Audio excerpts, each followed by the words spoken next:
नाज़रीन आदाब, मैं हूँ एजाज अहमद। एक बार फिर एक नए व्लॉग के साथ आपके साथ हाजिर हूँ। आज के दिन का ये दूसरा व्लॉग है। नए दौर न्यूज़ पर देखिएगा। नए दौर पर मेरे व्लॉग को पसंद करें ना पसंद करें कमेंट जरूर कीजिए, लेकिन नए दौर न्यूज़ को सब्सक्राइब कीजिए। नाज़रीन, बड़ा वाक़या हो गया पाकिस्तानी सियासी तारीख में, ये बड़ा वाक़या है। तो वैसे तो ये पहली मुलाकात नहीं है। PTI ने एक वक्त पहले भी जब मौलाना फजल रहमान के यहाँ एक फौत की हुई थी, उनकी वालदा इंतकाल की थी, उस वक्त पहुँचा था। लेकिन आज की ये जो मुलाकात है, ये मौजूदा कॉन्टेक्स्ट में बहुत बड़ा सियासी वाक़या है। असद कैसर की सरबराही में वक्त मौलाना फजल रहमान से मुलाकात के लिए उनकी रिहाइश का पहुँचा। आबिद डोगर उसमें शामिल हैं, वक्त में उमैर न्याजी वक्त में शामिल हैं, उसके अलावा सलाहुद्दीन शामिल हैं और कैसर खुद तो है ही, और बैरिस्टर गौहर नहीं है। बैरिस्टर गौहर के बारे में इतना ही है तो कुछ तहफ़्फ़ुज़ात हैं। वो ये समझते हैं कि मौलाना फजल रहमान के साथ नहीं मिलना चाहिए। और आज उससे पहले जो PTI का एक सियासी कमेटी का एक तवील इजलास हुआ, उसमें उसको डिले करने की भी कोशिश की गई। हमारी इत्तला के मुताबिक बैरिस्टर गौहर का उसमें मौक़िफ़ ये था कि मौलाना फजल रहमान से मुज़ाकरात नहीं करने, इमरान खान ने इसकी इजाज़त नहीं दी।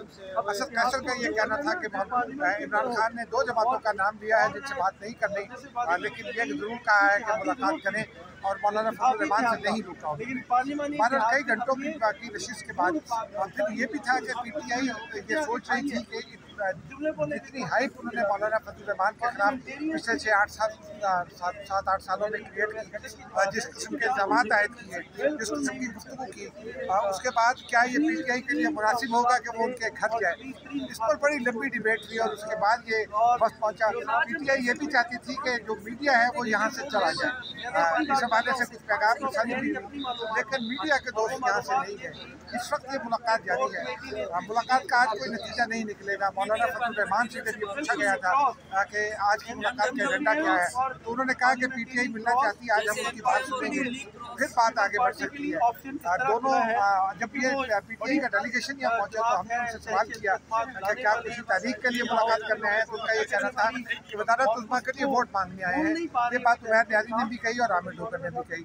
असद कैसर ने कहा कि वापसी पर बात करेंगे, लेकिन जो बुनियादी नुकता है वो ये है कि दोनों जमातें क्लोजर आ रही हैं और ये एस्टेब्लिशमेंट को दबाव में लाने का एक तरीका हो सकता है। एस्टेब्लिशमेंट पर दबाव बढ़ेगा। मौलाना फजल रहमान का तो केस ये है कि जो उनकी जजमेंट पोजीशन थी वो उनसे छीनी गई है ज़बरदस्ती। जो पिछले जितनी तादाद थी उनकी खैबर पख्तूनख्वा असम्बली में, और फिर वो समझते थे कि 10 MNA उसके हलवाए गए हैं। अगर रीकाउंट में वो मौलाना फजल रहमान को वापस मिल जाते हैं तो फिर मौलाना फजल रहमान का केस उतना कमज़ोर हो जाएगा। इन तमाम जो मामलात हैं, इस पूरी सूरत के तरह में आज की मामलात हैं, ये नुक्ता आगाज़ है। नुक्ता इंतहा अगले 1-2 रोज़ में पता चलेगा कि कहाँ पहुँचता है। तहरीक मिलकर शुरू करेंगे या नहीं, या फिर एक दूसरे पर इल्ज़ाम आयद करेंगे। इसके लिए ज़रा इंतज़ार कीजिए।